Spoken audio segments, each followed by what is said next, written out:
everyone.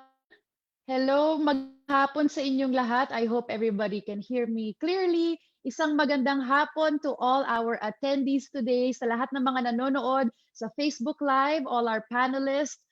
Isang makalikasang hapon sa inyong lahat, to all my fellow pandas as well, everyone joining us today, sorry.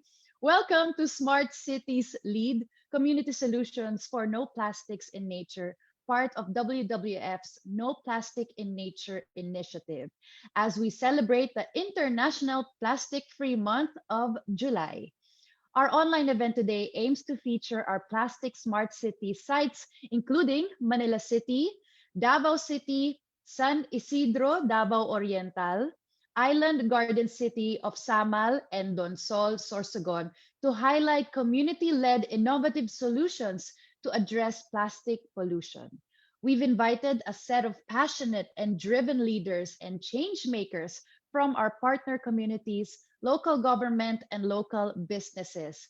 At upang simulan ng ating event, ating pong tawagin ang Executive Director ng Worldwide Fund for Nature Philippines, Ms. Catherine Custodio. Let's please give her a round of digital applause.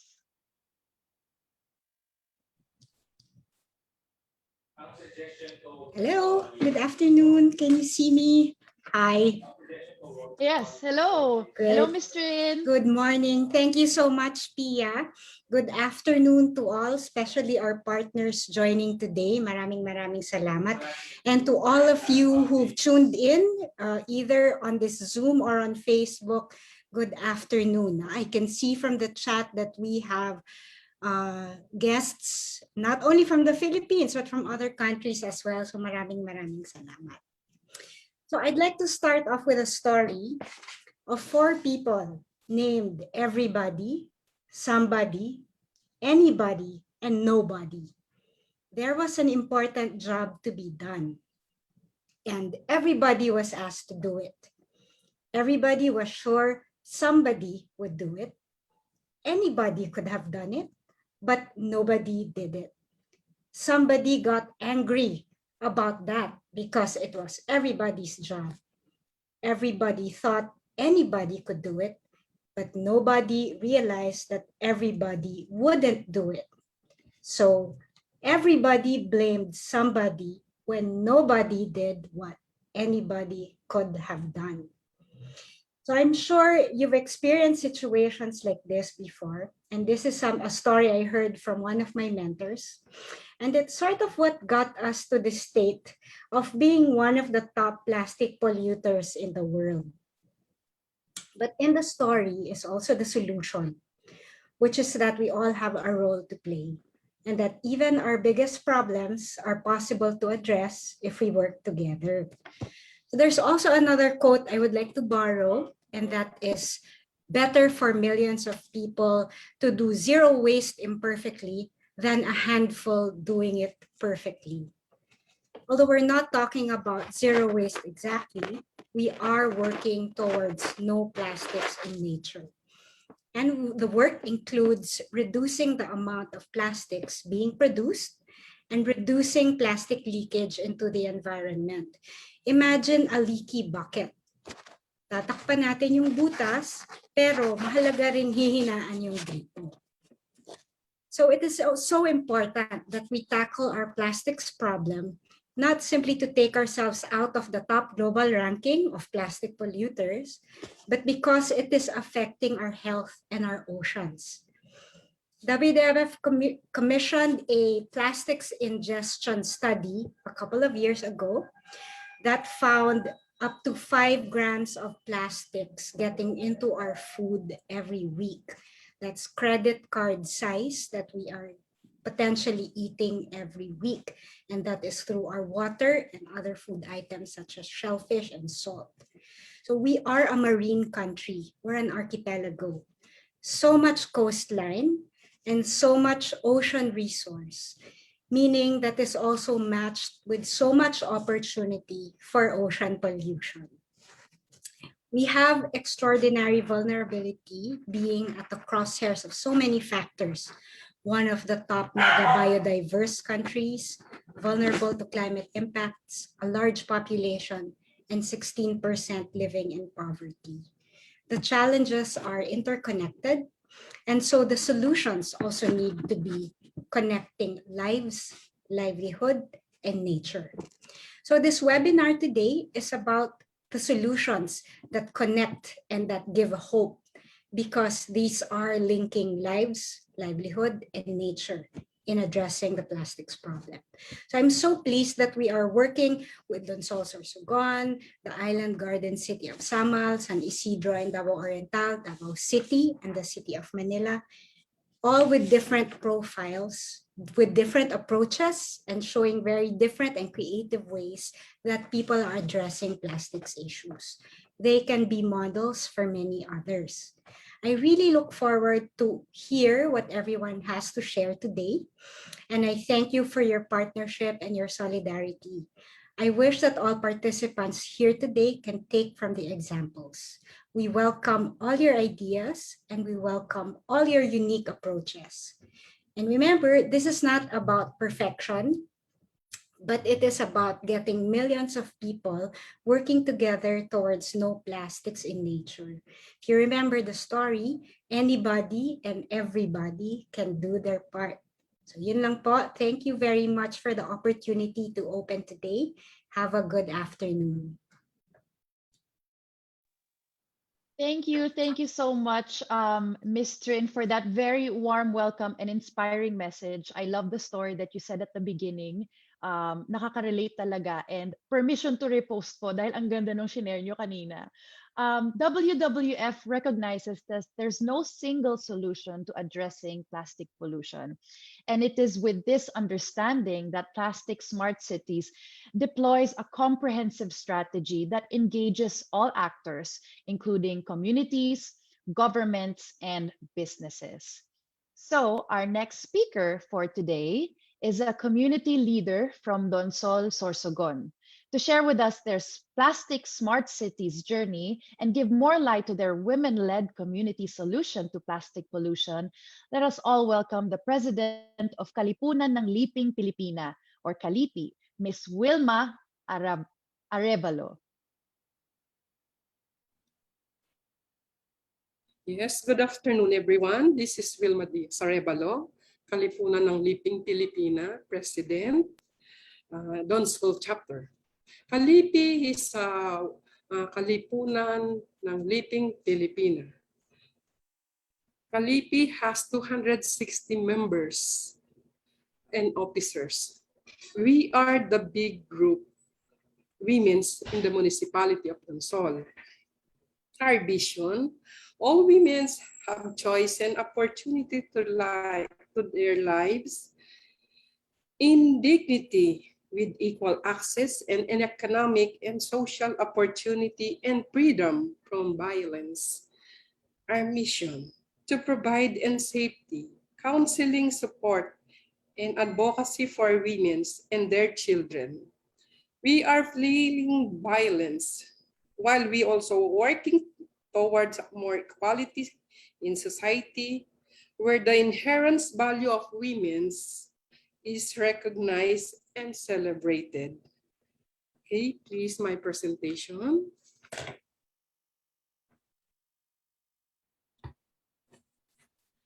Experience and insight addressing plastic pollution. Ocean plastic pollution has reached a crisis level, addressing the world's delicate marine ecosystem. Major industry such as fishing and tourism, food security, and ultimate human health. Every ruins, the equivalent of entire garbage truck of plastic, make its way into the world ocean, roughly 8 million tons annually. Stopping pollution of the source is the most effective way to address challenge. The majority of plastic ocean debris came from rapidly growing cities and towns along river in coastal area. In developing world, where waste management system, infrastructure, and government struggle to keep pace with growing population, increasing amount of waste, Next slide. We are planning, we are collecting data, we are participate, we are engaged for the information and dissemination awareness. Kami po ay sumasali sa lahat ng gawain, pagproteksyon, paglinis, para yung mga second generation, para yung experience ng second generation, ma-come up nila, makuha nila, ma-i-adapt nila kung paano gumawa ang nanay. Kasi ang nanay, yun ang front ng pagiging responsible sa lahat ng gawain, even do kung saan, sa paglilinis, sa lahat po. Kasi siya talaga ang nag-iilaw sa ating bahay, especially sa labas, when she is participating our advocacy and activity in the society. Ang massive participation ng women is to support the government projects and activity para hindi lang ang babae na naka-focus sa kanyang pamilya. Kailangan niyang lumabas. For me, kasi ako nakikita ko para sa akin, mas gusto ko yung i-experience ko sa family ko kung ano ang pagiging responsible sa basura. Kasi ang pagiging responsible natin sa basura, yun din ang kinabukasan nila. At madalas sinasabi ko sa family ko at sa mga women's ko, nasabi ko sa kanila, may pera tayo sa basura. Yun ang madalas kong sinasabi. Hindi lang basta ka lang naging leader, gusto mo kasi na may makikita kang output sa kanila na despite there are business, despite na nahihirapan sila, may ginawa kaming part na magkaroon silang income generating from the garbage, from the plastic, galing sa plastic. Yun po ang massive na ginagawa namin ngayon. Yun ang massive na trabaho namin ngayon. We are engaged. Kasi ang tao sobrang sipil niyan eh. Sobrang tigas ng ulo. From time to time, we are informed. From time to time, nagdi-disseminate kita. Lagi natin kinukwento, lagi natin sinasabi. Madalas lagi naman meron. Di ba? Lagi naman merong kalat. Hindi natin sila makukuha. Kasi sabi ko nga, ang paglinis, hindi lang siya makukuha sa isang salita. Suntok sa buwan yan. Pero we are participating. Siguro sa mga women's ko, at least 90% lahat aware na sila sa basura. Sa ngayon po yan, nag-uusap-usap kami kung paano kami makapag-participate, maibigay namin ang best namin para in 2030, mabawasan man lang kami at least 30% seashore waste or plastic waste. Next slide. The local government locally leads solution in women's economic empowerment. We engage in private sector in addressing the plastic waste challenge, promoting circular economy, support training for independent waste collector, connect them to strengthen recycling market, and engage community-based organization, women's group, schools, and businesses who are instrumental in creating behavior. We are promoting that we are reduce, reuse, and recycle. Sa grupo po namin, next slide. Sa grupo po namin, madalas ito yung naging experience namin. Sumasali po kami sa mga clean-up drive, wetland drive, seashore clean-up drive, tree planting, mangrove tree planting. Sumasali po kami dyan. Then, we are collecting, ang experience namin, we are collecting personally yung garbage from upland barangay to down barangay, to the coastal barangay. Ayan po, siguro nakikita nyo, one of my women's nagko-collect siya from their neighborhood. Yung isa naman from the habal-habal, galing from the mountain, ibababa niya sa amin para magamit namin as a product na ginagawa namin na pangnegosyo para sa women's. Yun ang nagiging participate namin para makakontribute kami kung paano namin siya matutulungan, kung paano kami magiging aware. For now, ang experience ko talaga, awareness, pag may nakita akong plastic sa sa daan, kung madalas pinupulot po namin, parang sa loob mo, parang ang dumi mo pag di mo siya kinuha. Kasi para aware ka nga po. Yun ang target nila. Ma'am, sabi niya, bakit para na ako sira ulo? Kasi pag may nakita akong plastic, ilalagay ko kagad sa lalagyan, sabi nila. Kasi kailangan natin. Ginagamit po namin lahat ng plastic na shampoo, yan kinokolek namin sa bahay.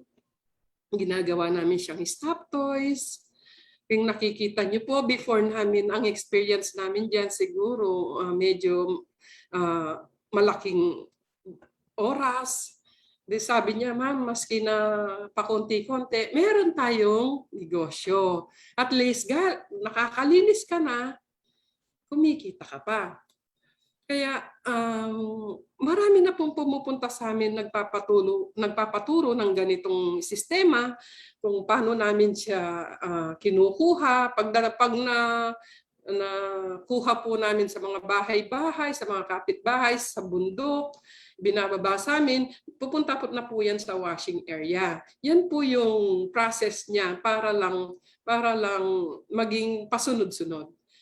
Papunta na siya sa washing area, then ikakat. Yung cutting, medyo hard kami ngayon kasi sobrang hirap ng pag-cut. Kasi hindi lang ilang kilo yan ang kakailanganin mo, maraming kilos. Yan na po ang naging output namin. Yan na mga butanding, yan na mga neck pillow, yan na water dispenser cover. Nagkakaroon po sila ng income generating. Despite na ang hirap-hirap mag-travel papunta dito sa Banwa, sa sentro. Kasi dito po sa sentro dinadala yung plastic. Pero they are sacrificed kasi aware na sila. The most important, siguro nakikita ko for me, information and dissemination campaign, siguro paulit-ulit tayo nito kasi hindi natin siya mabibigla. Hindi natin siya kagad in just one click makukuha natin ubos ang plastic na yan. Hindi. Nakikita ko ulit-ulit natin siyang ikukwento, ulit-ulit natin i-engage ng barangay officials, ang community, ang groups, ang school, lahat po. We are engaged para lang malinis natin ang kapaligiran natin. Thank you very much. Yan lang po. Thank you very much. Thank you so much. Thank you so much, Miss Wilma, for sharing that with us. I agree with you na kala lang natin small steps yan, pero nagsisimula talaga yan sa bahay. At pag tinuruan natin ng ating mga kababaihan, talaga namang may ripple effect yan at marami pa silang may i-influence. Maraming salamat po for sharing that with us your PSC journey and Kalipi, a women's organization very dedicated to addressing the plastic problem in Donsol. WWF Philippines has been working with Donsol Sorsogon in stopping plastic waste leakage in nature through policy support, awareness-raising activities, social enterprises, and other interventions to support the implementation of their 10-year solid waste management plan. And still on women's leadership and participation, here to share with us their community initiatives to address plastic pollution, may I kindly call on Honorable Justina Buenviaje Yu, Municipal Mayor of San Isidro, Davao Oriental.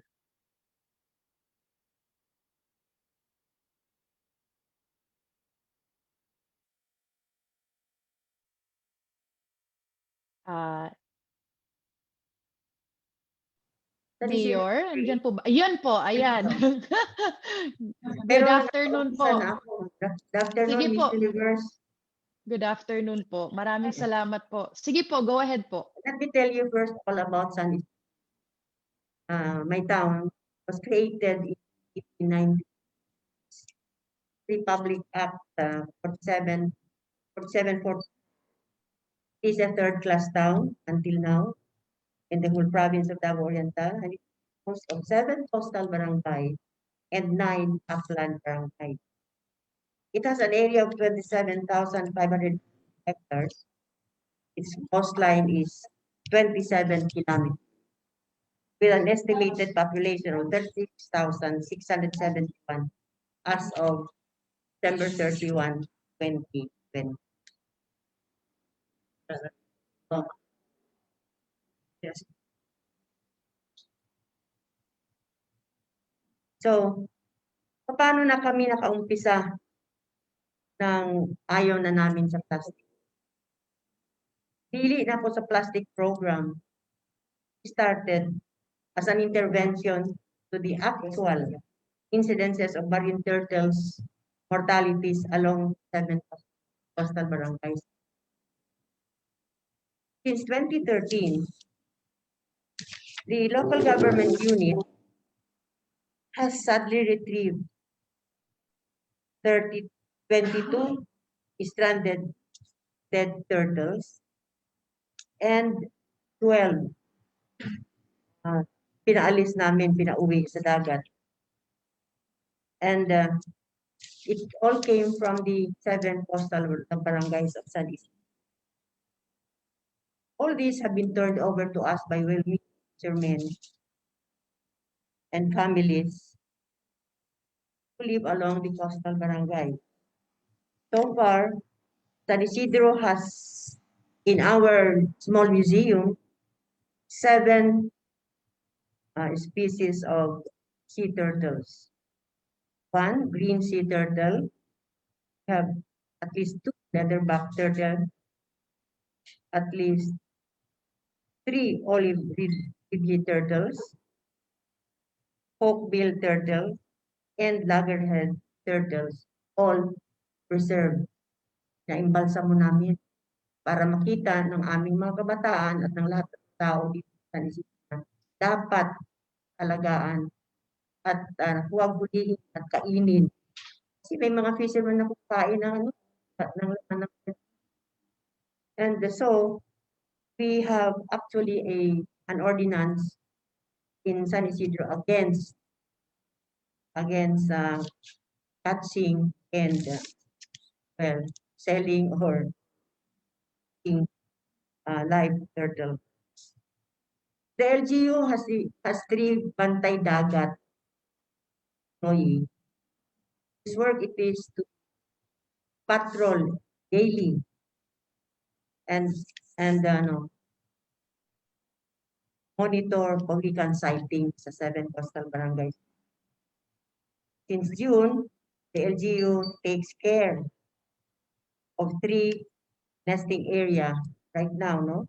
See to it that when these publican eggs are hatched, they shall all be safely brought back to sea. Dili na po sa plastic program ng San Isidro is a livelihood advocacy for environmental protection. This was first implemented in 7 coastal barangays of the municipality 2019, and we have started also sa upland barangays namin. Dili na po sa plastic, first recipients are the women and children of 4 peace families identified by the PSW for living along the coastal barangays as their livelihood used to support their children's education. The income are placed in the children's piggy banks, or alcancia, as their savings and shall be only spent for school meals. And so, until now, even with this pandemic, coronavirus, that's happening in our town, still our families, coastal barangays are actively daily being supervised by my agriculture technicians, 7 agriculture technicians who are assigned in the coastal barangay, monitor and to see to it that the program is continuously being implemented. We are going to relaunch the Dili na po sa Plastic before the end of this month because we are going to celebrate Nutrition Month, and it especially is and be participated by the family from this event. We're going to distribute yung bayong dahil na-advocate na rin namin sa San Isidro ngayon na hindi na kami gamit pamalengke ng plastic bags, kundi nagpagawa tayo sa mga nanay sa upland barangays, at least upland barangay, give bayongs dahil as of now, we have more than 2,000 bayongs already because I started last January to be distributed to the mothers para pag palengke nila, pag di sila na kung ano-ano bayong na ang kanilang. Kaya ang paintings dito ay ang aking mga ng dili na po sa class so that will really known everyone, his family na we are really, and we are really totoo na talagang hindi. As you can see, we have pictures of our bayongs, only part of the more than 2,000 we have contracted for mothers. And pag-distribute namin ngayong celebrate ng Nutrition Month, meron din kami ilalagay dyan na 5 kilos of rice para starter na masaya naman nanay nasa mga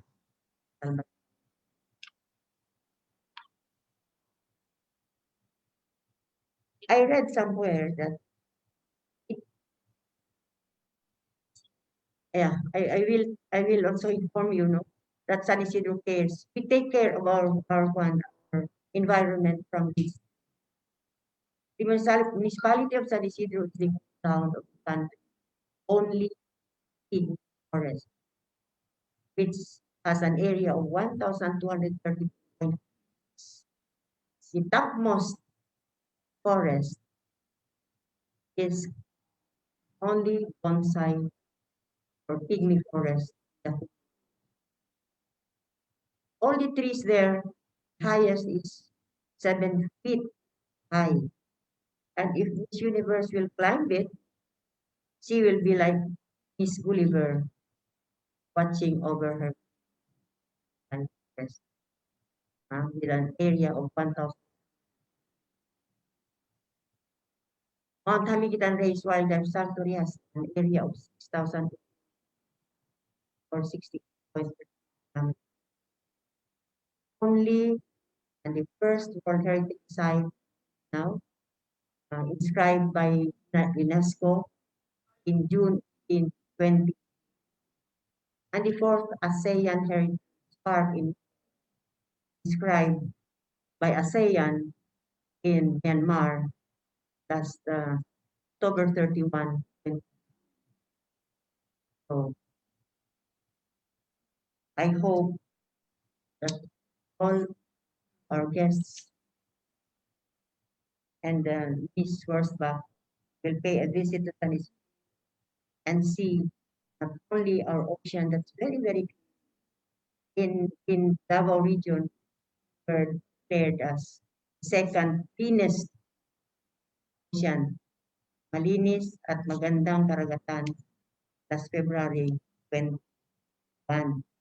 And we are vying to first Davao region for next year's competition. And as my closing, it is always said that if all women will hold hands together and embrace this planet, this will soothe and revitalize our aging Mother Earth from the effects all kinds of issues is now suffering. So I call on all women of the world, let us all hold hands together. Let us all take care and love Mother Earth. She is all we have. Thank you very much from San Isidro, Davao. Ang aking ang aking, what's this, motto, because this is my 18th year as mayor, walay makaingon kanako, wala ko'y mabuhat kung kay babae ra. Nobody can say that I cannot do anything, that I can nothing, because I am just. Thank you very much. Good afternoon. Maraming salamat po, Honorable Mayor Justina Buenviaje, you for that very encouraging message. And yes po, I can't wait personally para makapagbisita po at makita ko po yung beauty. Maraming salamat po for sharing all of that. Napaka-inspiring po ng shinare nyo na message with us. Indeed, women leading other women in our communities is important to address the plastic problem. Our next speaker is a youth leader naman from Davao City to share with us the importance of youth leadership and participation in addressing plastic pollution. Ipinapakilala ko po ang kasalukuyang president ng Likha Negosyo, Mr. Arcel Cotton.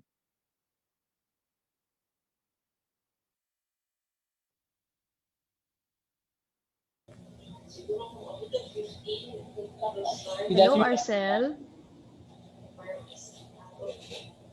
Good afternoon, everyone. Most especially to our former Miss Universe 2015, Pia Alonso Wertzbach, and to the rest of the participants and to the live viewers. Good afternoon.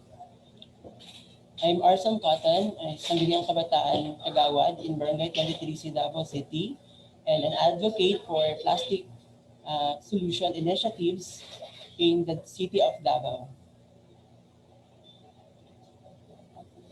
So the Likha Negosyo. Likha Negosyo is a community-based solution led by the youth of Barangay 23C, Davao City. And the Likha Negosyo is an entrepreneurial startup composed of youth leaders and innovators from Barangay 23C, Davao City. Likha Negosyo aims to help address the global plastic problem through upcycling and promoting eco-friendly products. Next slide, please. So the problem. As we identify our problem, we first have to identify it. So problem, rampant problem on solid waste in Barangay 23C, especially with plastic waste.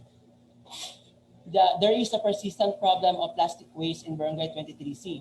Despite the presence of ordinances and resolutions, the problem lies in the lack of diversion solutions that can cater to the amount of waste generated. So the problem was approaching to the community wherein the people in the community are encountering this plastic problem wherein lack of segregation, unnecessary garbage disposal, and inhabitual activity of disposing their garbages. Next slide, please. This picture below is a representation of improper waste disposal management. So these are the following representation states that our community is experiencing unhabitual segregation of plastic waste. First, the unnecessary garbage disposal. As you can see, there are a lot of plastic waste and lack of segregation and inhabitual activity. Next slide, please. The autopeia. Likanegosyo is a group created during a series of workshops conducted by the WWF, the Worldwide Fund in Nature. The youth members of the community have been invited to join the workshop that gave birth to the Likanegosyo. And the youth are the necessary in being part of the solution because we envision living in a pollution-free environment. We believe that instead of being part of the problem, we choose to be the solution because we know that we can do so much more to live a more sustainable lifestyle. With the support of different partners and stakeholders, the bounds of what the youth can do can be limitless. We also aim to encourage more youth like us to join in this initiative. Through this, the Likanegosyo are initiatively participating amidst this pandemic. We gathered different data from our community, and we tend to consolidate it and found the problem and our resolution. Next slide, please. So the solution. The solution number one is the information dissemination. The Local Government Code and the Solid Waste Management Act, RA 9003, otherwise known as the Ecological and Solid Waste Management Act of 2000, within their jurisdiction. So through this information dissemination, we can actively have our legal basis for them to, for us, the community, to be follow, and as a, for legal action, as a basis for legal action. Solution number two, creating the solution. We made a system to manage the solid waste in the community through the efforts of the youth community. With this systematic planning, we've done different initiatives like separating the non-biodegradable and biodegradable refuses, and we also have to manage the MRF from our barangay, which is designated from the different poroks in the barangay 23C. Solution number three, innovating to reduce plastic waste in nature. Our group's goal is to create initiatives and innovations to transform plastic waste, aiming to reduce waste in our ecosystem. So aside from disposing it, aside from disposing the plastic bottle waste in a junk shop, we also have to give idea through this. Like we can make a crafting waste, and we can innovate to another product. Next slide.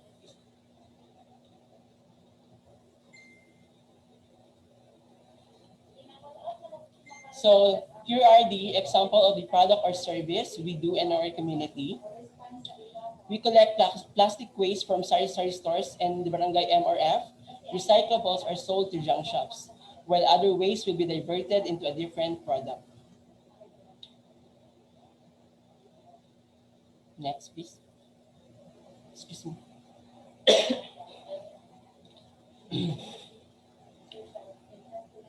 Excuse me for a while.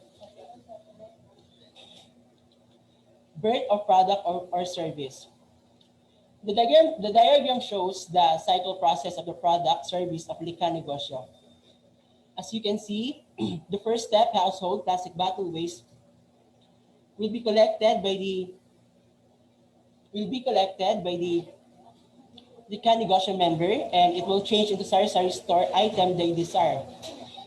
And the basis of exchange will depend on the kilo of plastic collected. Second step, the plastic collected by the Likanegosyo team will be recycled by sending it to the junk shop nearby the area.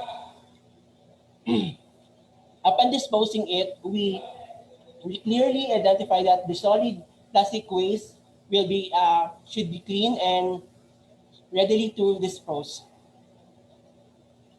Step 3. Some other plastic bottles are not in value. The Likanegosyo divert and initiatively recycle it into another product. So as we plan and consolidate some ideas, we found out that there is a better thing more than what we are what do you call this one? More than what we are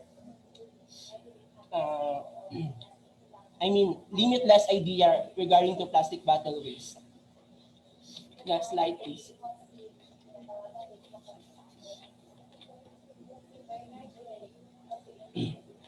target audience. The plastic issues in our community are rampant nowadays. The lack of education with this matter affects community health status.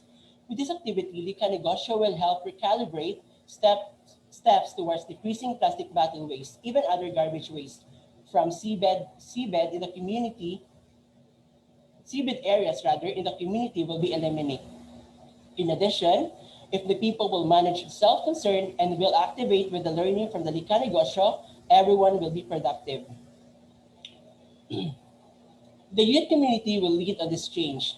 The power and movement will be imparting with our initiative and volunteerism.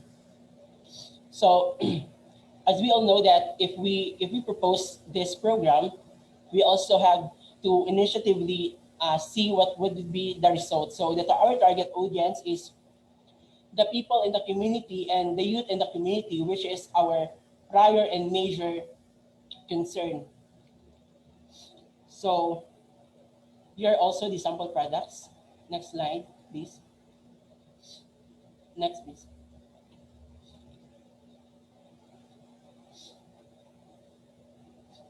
This picture is a representation of me, myself, and the rest of the Lika Negosyo team, our vice president and the member. As we all know, as you can see, amidst this pandemic, we also have our gatherings, but we also practice the social distancing and wearing of face masks as well. Next, please. That photos as we done to collect the plastic waste bottle, we tend to segregate it by its kilo, or we can tend to disseminate it and kilo it so that we can make a we can make a record for this matter. Next, please. Before we, as we go through our trainings, we have also our wax, and we segregate and we identify different we identify different garbages in our community, where we find that most of the garbages are plastics. Next, please. As you can see, we have to segregate it,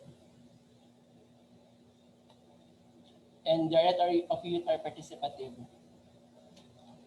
Next, please. This is the sample products that we tend to done before.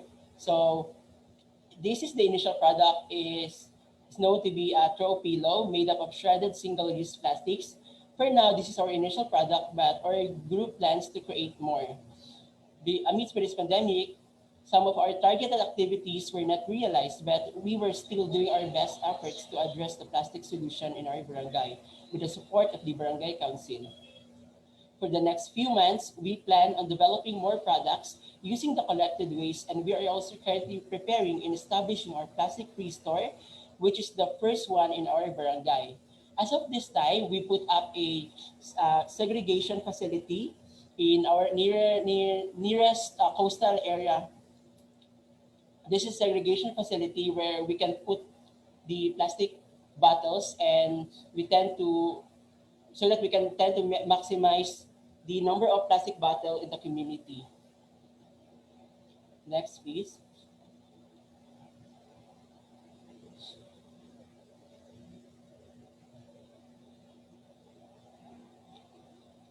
These are the targeted samples of plastic renewable upcycling project that we are going to do to the recent month, rather. The plastic urban gardening and the plastic bottle lantern. And these photos has been taken last January 19, 2020, together with the youth member and the WWF member of Barangay 23C Davao City. As you can see, it impacts significant as a youth leader, only dreaming to be part of the transformation for a change among this empowered youth of Barangay 23C, Davao City. That's why I do believe that being a leader is not just about for fame, it is not just about for name. And I think being a leader should have always an initiative that you can stand to your co-youth, and being able to influence for the next generation. Just like what Mahatma Gandhi said, that be the change that you wish to see in the world. Thank you and God bless. Thank you. Thank you so much, Arcel, for letting us know more about Likha Negosyo and what you do. It's always commendable na makita mga kabataan leading our communities and their fellow youth to addressing plastic pollution problem. So for our participants and viewers, we will be accommodating your questions later sa ating Q&A portion. So if you have any questions, hold on to them for now, because we still have a couple of speakers to share their stories. So in addressing the plastic pollution in their communities right now, but for now, let's hear from our participants and our viewers. What practices do you do at home to reduce your plastic waste production? So magkwentuhan muna tayo. Let's take a short break. For your answers, you may comment on the Zoom chat box and comment section on our Facebook live broadcast. So let us know, ano bang mga ginagawa nyo in your household or as a family to reduce your plastic waste? Tingin ko guys, dito wala namang right or wrong answer. Huwag nating masyadong i-overthink ito. Ano lang, yung mga simpleng ways nyo lang sa bahay, kung paano nyo pinapractice ang pag-reduce ng plastic waste. Tapos babasahin ko yung mga submissions nyo. So we have one here. Actually, meron na agad. Ito. From Facebook. We try to look for zero waste stores nearby. Very fulfilling to discover more local businesses going sustainable and eco-friendly. Sabi ni Eliza Pinon. Tama. Actually, dapat yun din yung pinapatronize talaga natin din. Yung mga nagzi-zero waste. Kasi ano din nakaka-guilt-free din as a consumer, di ba? Na yun yung sinusupport mo na businesses. Alam mong nakakatulong ka pa. We have one more here from Jericho Panoso. Or Panyoso. Sorry, I hope I'm saying your name right. Sabi niya, I always tell my children that the less plastics we consume, the more we contribute to nature. At dahil dito, somehow, mas naging conscious sila on what they buy and what they do with their wastes. I really agree with this. Meron din tayong responsibility as adults na turuan yung mga kabataan, whether anak natin sila, mga pamangkin, or mga anak na mga kaibigan natin kung hindi ka pa parents. Pero ikaw yung magtuturo di ba? Tuturuan mo sila, and yung lesson na yun may engrave sa isip nila at hopefully mako-continue nila sa life nila, sa adulthood nila. Tama, yung awareness talaga napaka-importante para tuloy-tuloy yung progress. So, we have one more here from Facebook din. May malapit sa aming junk shop. Yan, may malapit sa aming junk shop, so we sell our plastic waste to them para ma-recycle. Tama. Actually, minsan nakakalimutan na natin na yun yung purpose ng mga junk shop, di ba? Parang magko-collect ka nung mga plastic waste mo. Tapos, hindi lang naman yun bibilin lang nila. May paggagamitan sila nun. So, nakakatulong ka pa. So, gamitin natin yun. Actually, magandang idea din to. Maging aware tayo sa mga malalapit na junk shop sa area natin. From Zoom, we have from Azarel Coladilla. From the media ito, always using an eco bag when shopping. Nako, agree din ako dyan. At ito, parang sa tingin ko marami nang gumagawa nito, but still, minsan nakakalimutan nating dalhin kasi, di ba, yung eco bag natin pag lumalabas tayo. Pero I think with this one, kailangan na lang natin na i-remind natin, lagi yung sarili natin na dalhin natin yung mga eco bag. We also have from Felina Yu, my basement is flooded in all types of plastic that I reuse.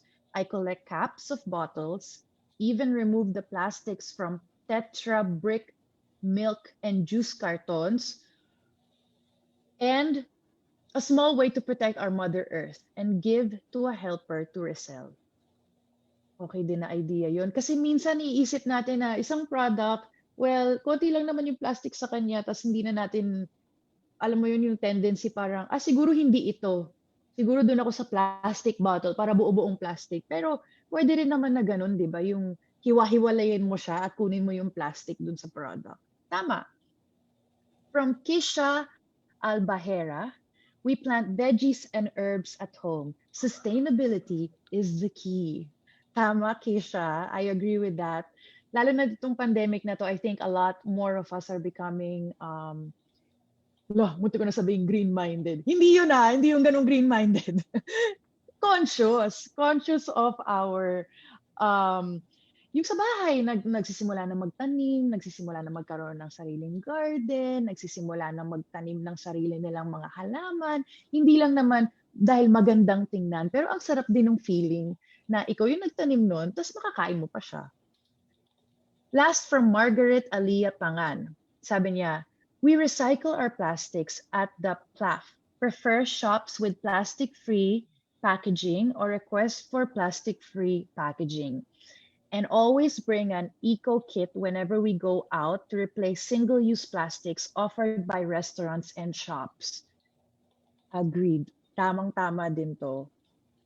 Again, we just need to keep reminding ourselves to do our part. Ano naman yung, pag finold mo naman yun, maliit lang yun, kasya naman sa bag mo yun, di ba?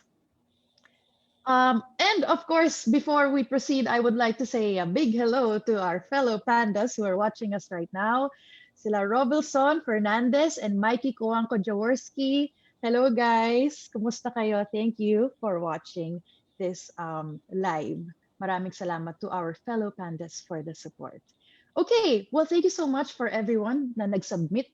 Alam ko marami pang nag-submit sa Facebook Live din, but let's proceed. Marami pa tayong mga matututunan today. Huwag muna kayong umalis. So, unfortunately, hindi ko nga mababasa lahat kasi medyo marami na, pero pakinggan natin ang ating mga next na discussions. Now we continue. We have someone from the business sector naman in the island garden city of Samal to share with us what they do in their local business in managing their plastic waste and help sustain our environment. Please welcome the manager and technical services director and pollution control managing head of Paradise Island Park and Beach Resort, Mr. Julian Rodriguez III. Good afternoon. Hello, good po. afternoon. Yes po, go ahead. Okay. Good afternoon. Madayaw na hapon.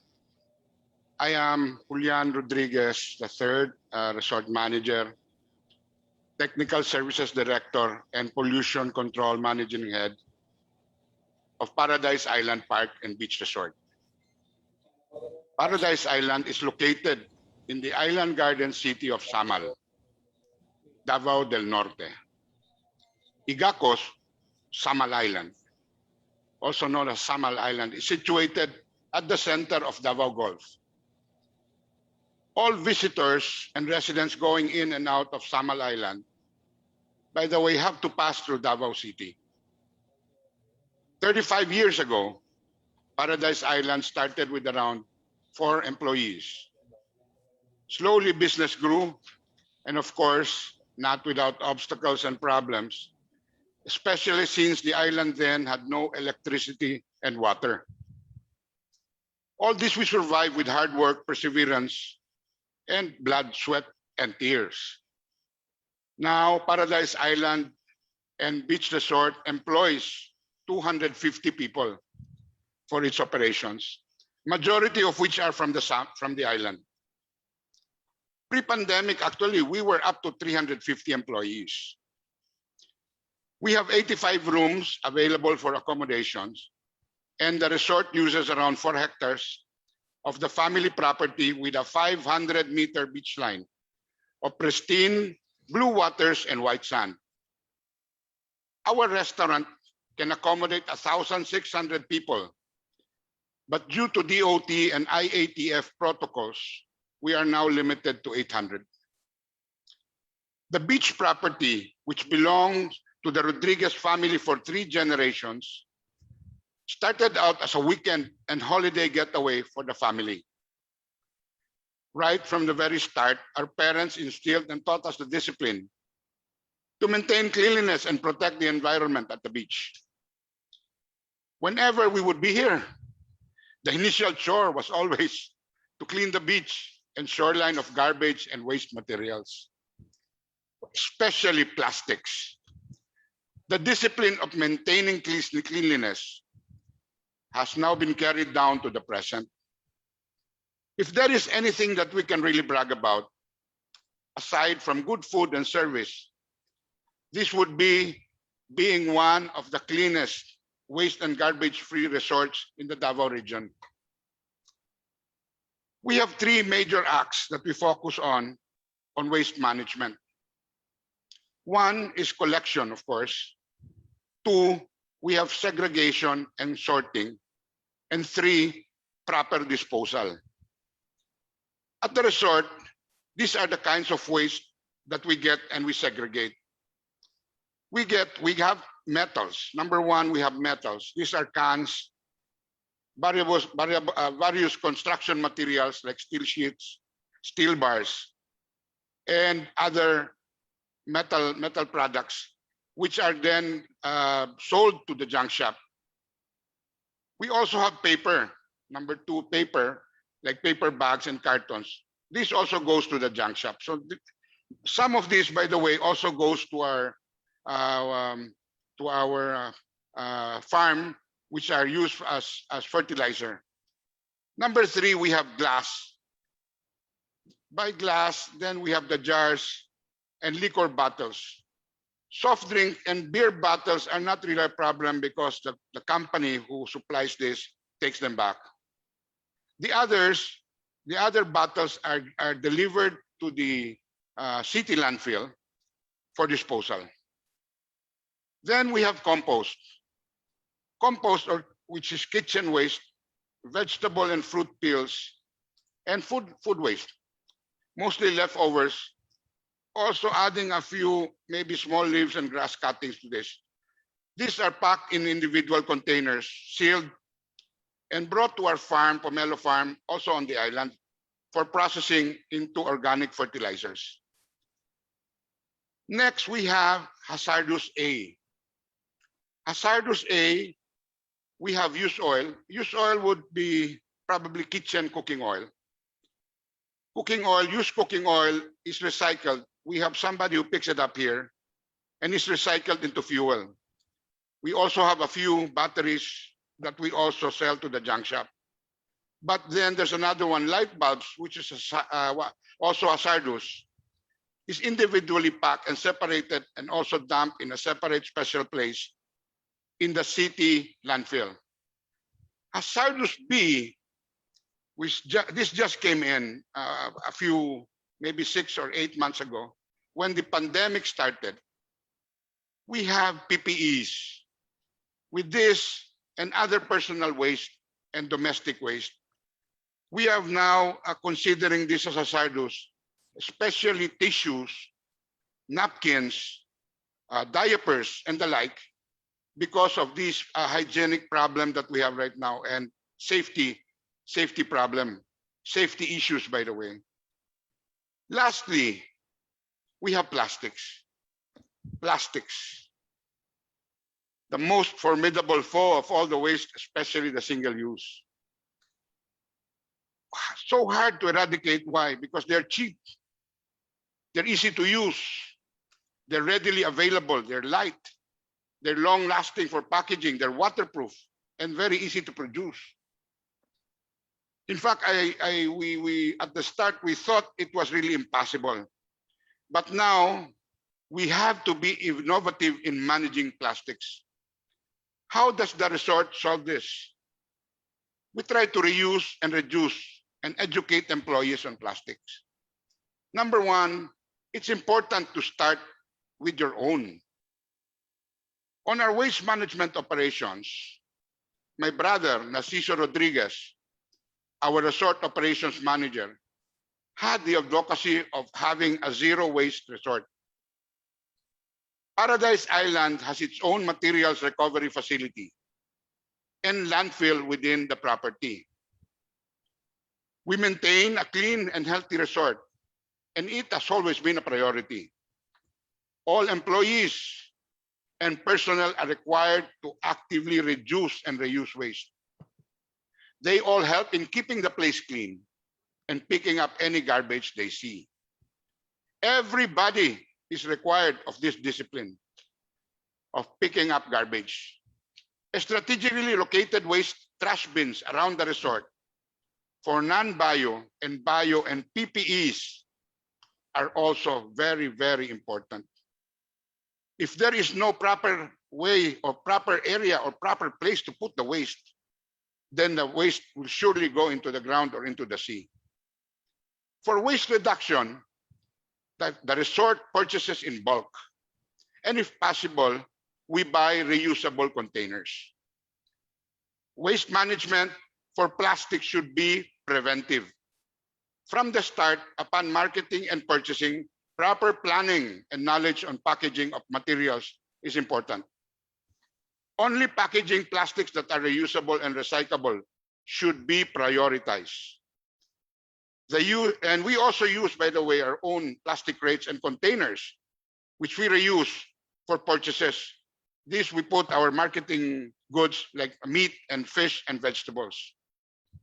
Again, I'd like to mention we have our own landfill within the property where we dump biodegradable waste, the sources of which are from the sea, like you see in the pictures. These are mostly driftwoods and the like, but we segregate, of course, the plastic there, and also the materials that we get from the maintenance we do on our park and landscapes here at the resort.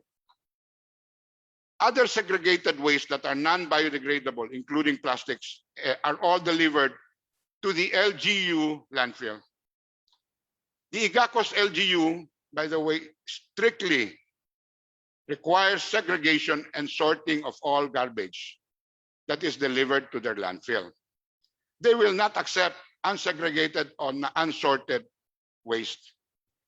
Paradise, in fact, has invested in procuring its own truck solely for the disposal and delivery of garbage to the landfills. We also invested on our own wastewater tanker truck, this larger, to deliver wastewater to the city wastewater treatment facility, the STP, the sewer treatment plant. All possible compost materials, waste materials, are harvested and separately packed in closed containers, which we bring to our farm and process into organic fertilizers. Let me show you a small video of our Paradise Reef. The resort's 500-meter beach line is the main selling point of the resort and goes hand in hand with the cleanliness of which the resort is very well known for. The beach and shoreline cleanliness efforts is a continuous one, which is done even during lockdowns and closure of the resort. Higher priority is given to the beach and the shoreline. Cleaning by assigning 15 people. Part of their job is to dive at a reef and remove garbage, of which the majority are plastics. We start every day at 5 a.m., focusing on beach and the shoreline, collecting and segregating plastic waste. The source, I'm sad to say, the source of all plastic, most plastics, by the way, is from the city of Davao. This is brought in by the changing currents caused by the high and low tide of the Pakiputan Channel. Allow me to add, Paradise Island is proud of having one of the best dive sites in the island. This is where the Paradise Reef is located, which has been protected by the Rodriguez family for 3 generations. Unfortunately, all efforts on environmental protection that we are doing, the national government, the DPWH in particular, is planning to put up a bridge connecting Davao City and Samal Island. This bridge will land right smack on the resort and Paradise Reef. So it really saddens us on how come all the environmental impact assessment requirements and consultations were very hastily done. If this bridge is not realigned, it will cause irreparable and irreplaceable damage and will wipe out the reef and its marine life. What is the price to pay for progress? Paradise Island Park and Beach Resort will always fight for environmental protection. We are committed to continuously work on our advocacy on zero waste management and plastics in particular. By the way, may I add, for managing of plastics, please consider four disciplines. One would be the discipline in purchase. 2 would be the discipline in use. 3, discipline in collection. 4, discipline in disposal. Since our main attraction is selling point is the sea, sand, and blue waters, we shall be very critical of maintaining this. Cleanliness and safety should always be considered. Thank you for giving us the opportunity of being part of this movement. May I indulge you to please finish the video, which is take you maybe another minute more. Thank you po. Daghang salamat, mayong hapon.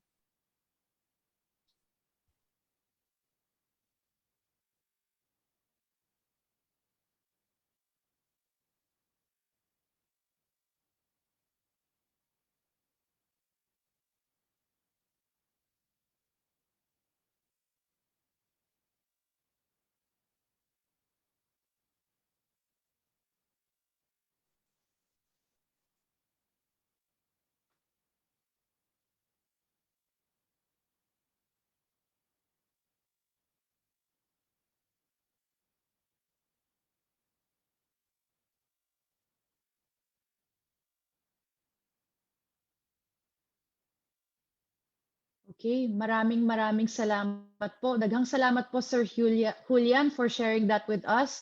Actually, while I was watching it earlier, naisip ko nga po na gusto kong pumunta sa Paradise Island. Sobrang, ang galing talaga nung ginagawa nyo dahil sa experience ko po, marami po talagang napoproduce na waste ang mga resort, ganyan. Pero napaka-responsible nyo po. Napaka-responsible ng Paradise Island at naging committed talaga na for 3 generations ay naalagaan nila. I do hope that magkaroon ng mutual na understanding at somehow hindi naman sa hindi matuloy yung bridge pero magawa ng paraan para hindi po magkaroon ng damage po dun sa mga reef dahil talaga naman pong sayang. Maraming salamat po for the initiatives and practices to keep plastics from leaking into our oceans. And of course, we continue to emphasize the need for the participation of the business community if we want to solve plastic pollution. So we continue to remind everyone to be responsible with our waste when we visit tourist spots in our country. Maraming salamat po. Salamat po, Pia. For our final speaker for today, it is a representative of the Manila City government, here to talk about their programs and share a bit on how they implement the city's 10-year solid waste management plan. May I call on screen Public Service Officer 4, Assistant Operations Division's Chief, Department of Public Services of Manila City, Ms. Joanna May D. Norcio. Good afternoon. It's my pleasure to be introduced by our former Miss Universe and now WWF Philippines Ambassador, Miss Pia Wurtzbach. Thank you, ma'am. All right, so good afternoon po ulit sa lahat. in behalf of our Honorable Mayor Francisco Isko Moreno Dumagoso and our officer in charge, Mr. Kenneth Giamorao, we would like to thank the Worldwide Fund for Nature Philippines for giving us an opportunity to discuss with you today our fair share and in combating plastic pollution and share our initiatives in solid waste management. Can you please share my slides na po? All right. Okay, so before I proceed, for the information, everyone, City of Manila is the capital of the Philippines and was founded 450 years ago. We have 6 congressional districts, which is further subdivided into 896 barangays. And Manila is in fact considered as one of the most densely populated city, not only in the Philippines, but also in Asia. All right, next slide, please. So I will be sharing our solid waste management initiatives. Okay, first in the line is our hashtag Linis Po Maynila program to ensure the cleanliness and orderliness in the city of Manila through the regular activities of our department, the Department of Public Services, such as cleaning, clearing, mapping, flashing, hauling of waste, and coastal cleanup drive. So here are just some of the classic before and after photos in Divisoria. And next slide, please. And this one naman po is taken in Vitas Tondo, Manila. Next, please.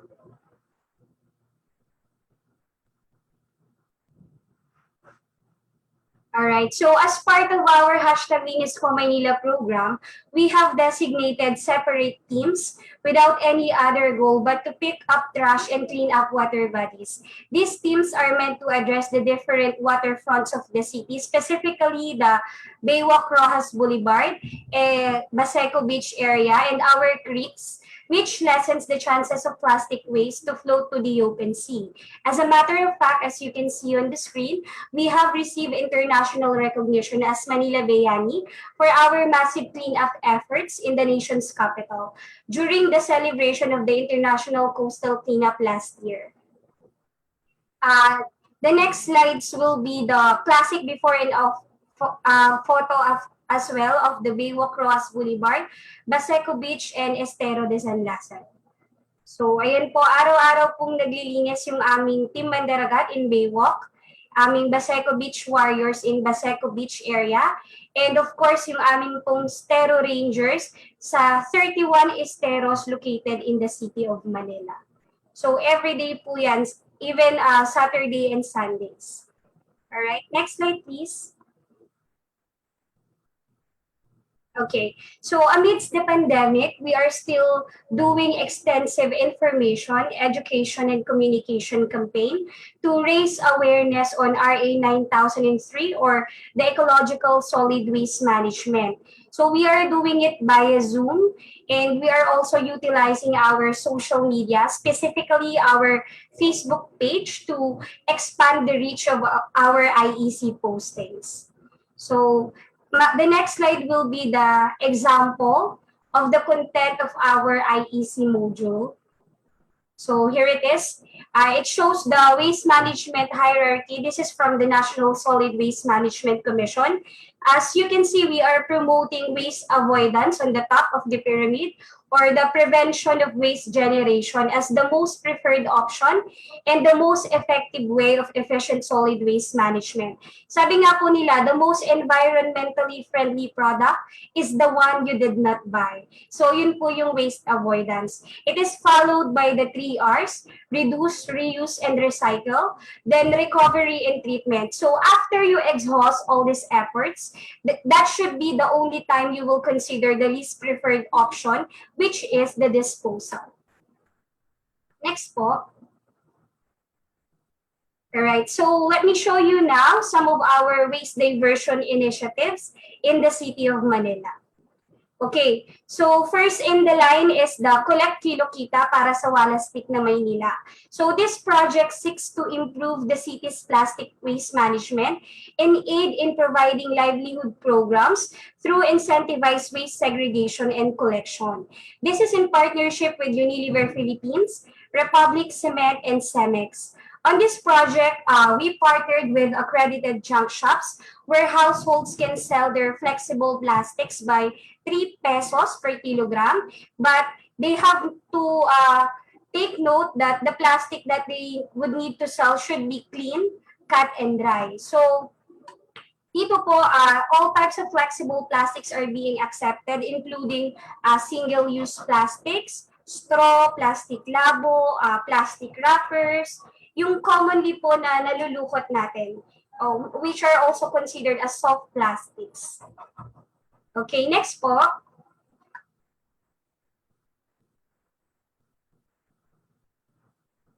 Right, so under this program, a total of 125,330 kilograms of flexible plastics were diverted since we launched the project in October 2019. So here are just some of the sample photos taken during the collection of plastics under Collect Kilo Kita para sa Walastik na Maynila project. Next po, please.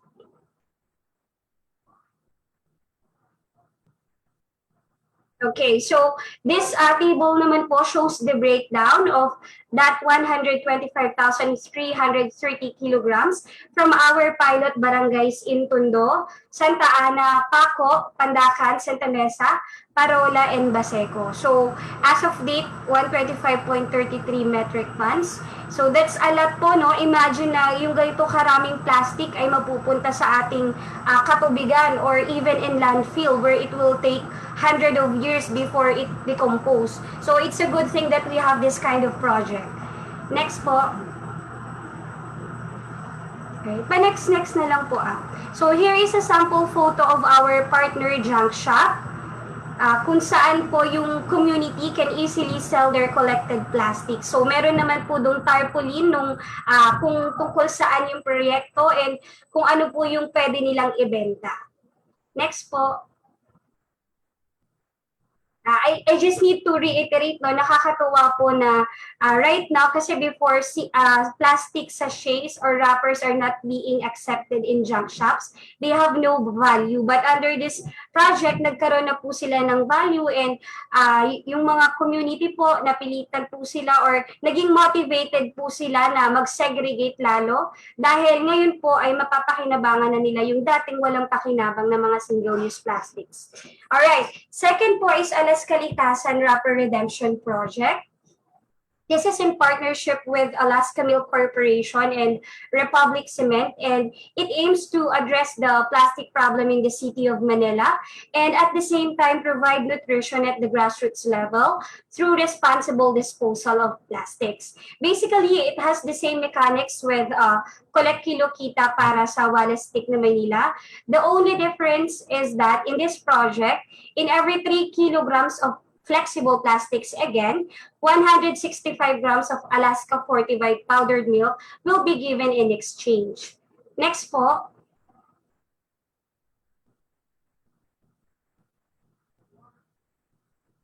Alright, so here are just some of the sample photos of the plastics collected from the 54 pilot barangays under this project. As you can see, no, we have received an overwhelming support from the community dahil talagang nagpapapalit po sila dahil talagang gusto nila ring magkaroon po ng gatas for their family.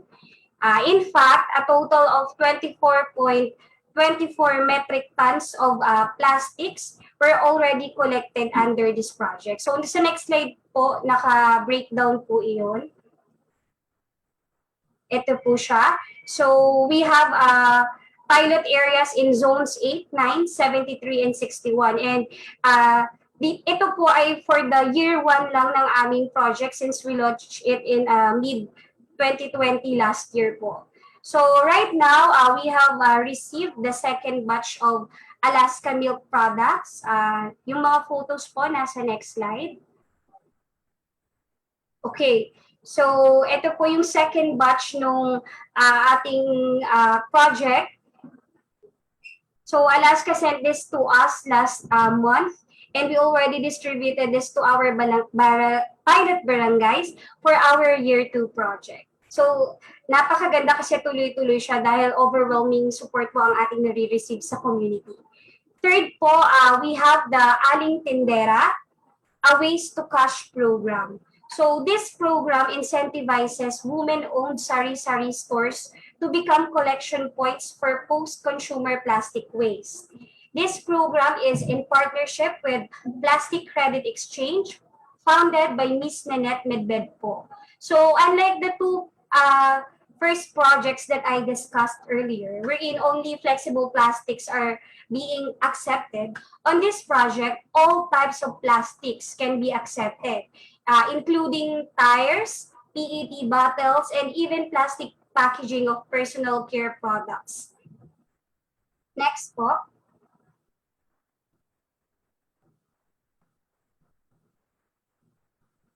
All right, so as of date, we have already established 9 container vans in the city of Manila.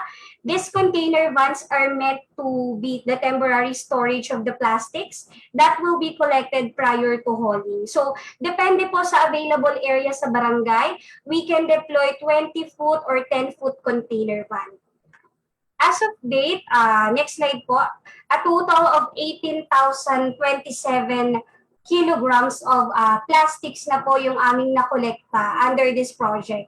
And we just launched this in mid-2020 last year po, pero ganun na rin po karami yung aming nakuha. So nakikita niyo po sa screen nyo, yung mga tires na dati hindi natatanggap sa ibang mga junk shop, dito po mostly talaga binibenta ng ating community. So hindi na po ito talaga mag-e-end up sa ating mga katubigan or even sa landfills.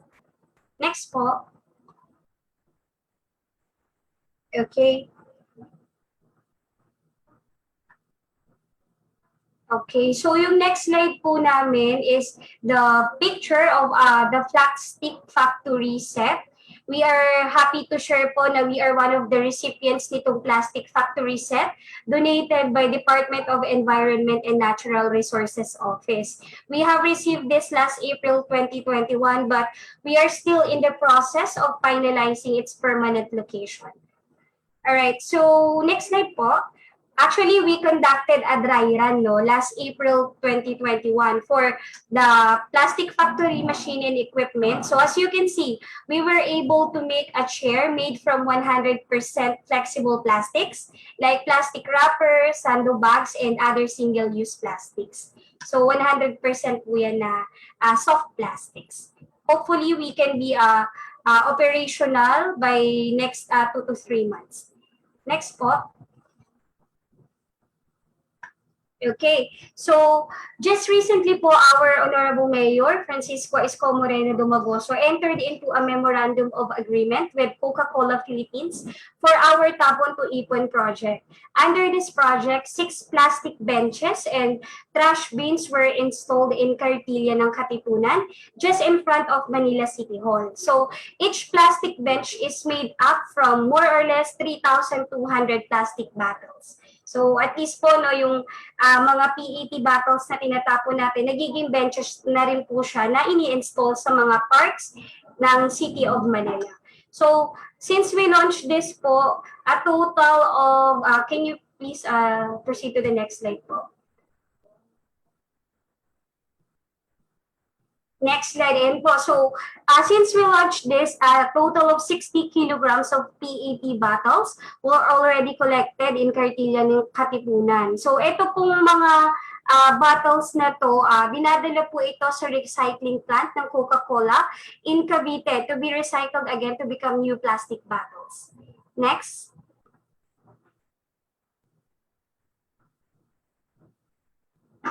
Alright. So we also partnered with WWF Philippines, thank you po, for Plastic Smart Cities project, which focuses on generating entrepreneurial solutions designed to accomplish the main objective of reducing plastic pollution in the city. So just last month, we conducted the orientation training on waste analysis and study, which will be our basis in updating our 10-year solid waste management plan. So WWF Philippines is supporting us technically and financially on this project. Next po. All right.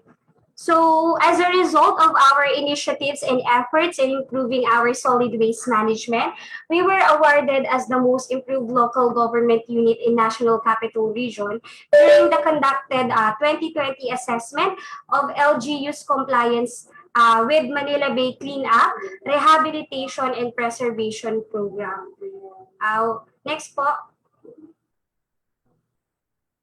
In addition to that, we were finally recognized as compliant to the implementation of Supreme Court mandamus relative to MBCRP program. So indeed, the City of Manila has improved a lot when it comes to plastic and solid waste management, but we still have a long way to go.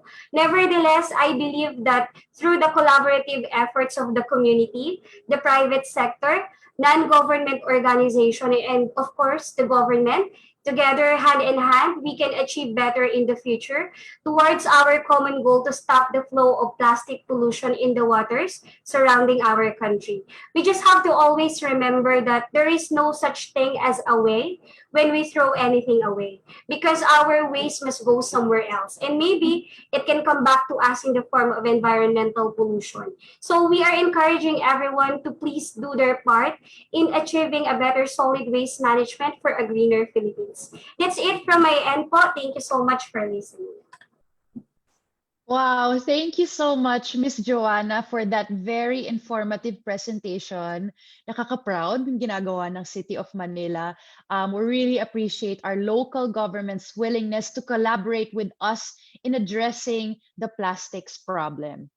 And guys, that includes our presentations from our speakers. Thank you so much for sharing your stories about your initiatives that continue to inspire and encourage us to take part in battling plastic pollution. Now we move on to the best part, the Q&A portion. So if you have any questions for our speakers about their community solutions and initiatives to address plastic pollution, kindly use our Zoom chat box and type in your name, question, and which speaker is it intended for.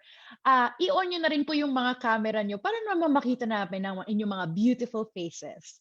Para naman sa ating mga viewers sa Facebook Live, just type in your questions using the same format sa ating comment section. So again, your name, your question, and kung kaninong speaker siya intended for. And i-on po natin ang ating mga camera para sa ating mga viewers online. Okay, so let's see if we have any questions already. Dear panelists, kindly turn on your cameras po. Okay, as I'm waiting for questions here. Oh, meron na agad. Ayan. Here we have a question for, ayan. For Mayor Yu. Mayor, para akong magripa-pageant. Mayor Yu, do you have any key takeaways or suggestions po for other cities and municipalities from what is being done in San Isidro in order to let women lead in keeping their environment plastic free? Ulitin ko po kasi nagbakil ako. Do you have any key takeaways or suggestions para sa ibang mga cities and municipalities from what is being done in San Isidro in order to let women lead in keeping their environment plastic free po?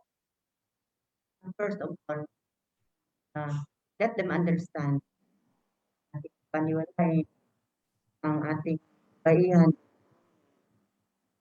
kung ano ang kahalagan for dahil kung malinis ang environment, it will really affect health, not only ng sarili ng pamilya mo, but sa mga kapitbahay mo. Kailangan talaga malinis ang paligid, lalo na kung ang pagkain mo comes from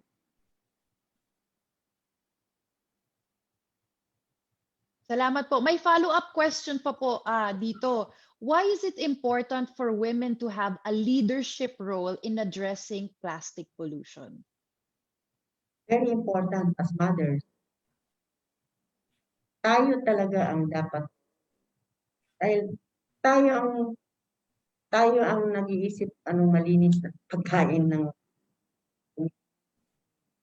what, where to get, where to buy that is clean, that sanitary, that's affected by mga ano, like paduming dagat, diba?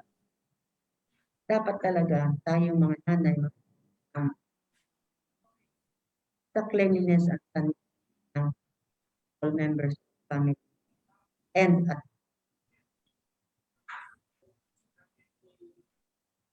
yun. Salamat po. Maraming salamat po for answering those questions, Mayor. This question naman is for Mr. Cotton. What for you is the significance of the local youth being active in addressing the country's plastic problem?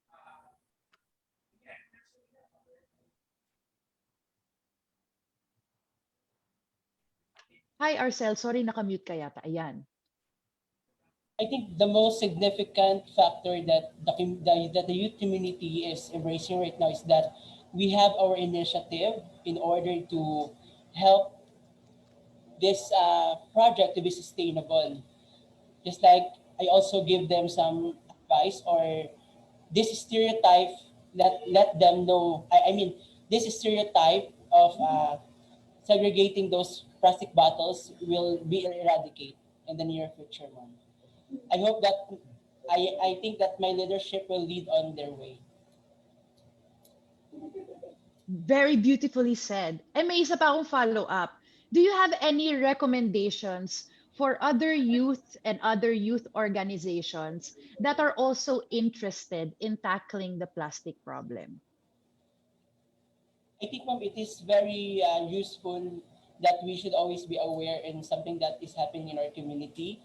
Even we focus on a single step, but then it is just like a domino effect. If we are going to step in of what we are leading, I mean, it will be transformed for a better change. That's all, ma'am. Yes, thank you. Thank you so much, Arcel. Thank you. Ang next question ko naman ay para po kay Mr. Rodriguez. Which of the measures your resort takes to keep the environmental plastic free do you think is the most important? I guess it's a cleanup. Importante talaga ang cleanup. Because if people, like I said, we do it by example. In a resort, we show our guests that we are cleaning the resort, personally cleaning. Even I pick up trash. So whenever we have guests, sila mismo nahihiya na magtapon kasi nakikita nila kung gaano kalinis.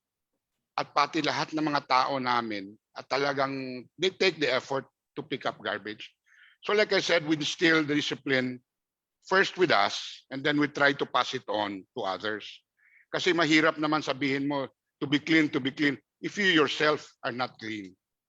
Yun lang po. Salamat po. Tama po yun. At nag-a-apply po yun hindi lang sa mga resort, di ba? Pero pati sa individuals, lahat tayo merong responsibility na pag nakita mo na, actionan mo na agad. I totally agree, Mr. Rodriguez. Maraming salamat po. And this question naman is for Miss Norcio. Your final question. Charot lang. Nagjo-joke lang ako. Ito po, aside from what is being done now to keep the city clean, how does the Manila government plan on keeping their city plastic free well into the future naman?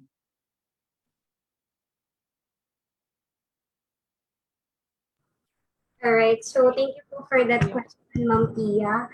Well, apart from doing cleanup efforts, as I said earlier, we have na po our current waste diversion initiatives. So we partnered with different private sectors for our common goal towards to stop the flow of plastic pollution in the country. So, of course, apart from that, we also have an ordinance banning the use of single-use plastics and regulation of all other types of plastics. So, for me, the secret to better plastic waste management is the enforcement of the existing ordinances and policies when it comes to plastic waste management. So kami po sa City of Manila, meron na po kaming ganun, and we are continuing po our current strategies and efforts in addressing po yung plastic waste management. Actually, we are also coordinating with USAID. We are drafting our city marine action plan on litter and also litter waste. So, siguro after po nun, right after it has been drafted and finalized, we will present it to our City Solid Waste Management Board for adoption and for it to materialize po. Maraming salamat, Miss Joanna, for sharing that with us. Thank you so much, guys, for sending in your questions. Unfortunately, medyo wala na tayong time to address everything, pero ni-note naman namin lahat ng mga questions nyo. At para doon sa mga may mapipili namang questions, and a member of the WWF Philippines team will get back to you for some unanswered questions. Kaya maraming salamat po. Thank you for everyone who sent in your questions. And sa ating mga speakers also, maraming salamat who very passionately shared about their stories from our plastic smart cities. I don't know about you guys, pero marami ako natutunan today. Marami ako natutunan talaga, and I hope marami din kayo natutunan sa lahat ng mga Facebook viewers natin. Now to deliver the closing message, may I call on the national lead of WWF's No Plastics in Nature initiative, Ms. Charina Constantino Panopio. Yes, thank you, Pia. So alam mo, sobrang nakakagaan ng loob itong event na to kasi it really highlight the stakeholder participation in addressing plastic pollution. I echo what our speakers mentioned, that we need local government units, businesses, youth, women, and local organizations to take accountability and action. We need to work together in implementing a systems approach to achieve the vision of no plastics in nature by 2030. From WWF's end, we see that the success of the Plastic Smart Cities project is in the impact that we have given to the environment and of course to the people that are in our sites. Hihiramin ko yung mga words na ginamit mo, Queen Pino. I would just want to say that I can confidently say that the beauty of this project is in its heart or core, which is striving to create a balance between humans and nature, working together without leaving anyone behind. We are thankful to the stakeholders, to the speakers, and look forward to continuing our partnership to stop plastic waste leakage in nature. And for our viewers, we encourage you that you share with us the solutions you see for addressing the plastics issue. Join the conversations about plastic pollution. We have the Ayoko ng Plastic Facebook community group, and we have a lot of activities in store this July for these kinds of discussions, including actually we have a community call tonight. So join na kayo sa Ayoko ng Plastic movement and let's work together in addressing plastic pollution. Maraming salamat po. Maraming salamat po and have a great day. Thank you. Thank you so much, Ms. Charina, for that very wonderful message. And that includes Smart Cities Lead, Community Solutions for No Plastics Nature. Thank you to our speakers who joined us today, Ms. Catherine, Ms. Charina, Ms. Wilma, Honorable Mayor Yu, Sir Arcel, Sir Julian, and of course, kay Ms. Joanna. Maraming salamat po sa ating mga participants, sa mga viewers natin with us today. But before I sign off, I'd like to remind everyone that this webinar is part of WWF Philippines' initiative to celebrate Plastic-Free July, buong month to. And we have more in store for you. So please join the Ayoko ng Plastic Facebook group and follow WWF Philippines Facebook page for more information sa ating mga upcoming events. Again, maraming salamat po and enjoy the rest of your day. Mwah.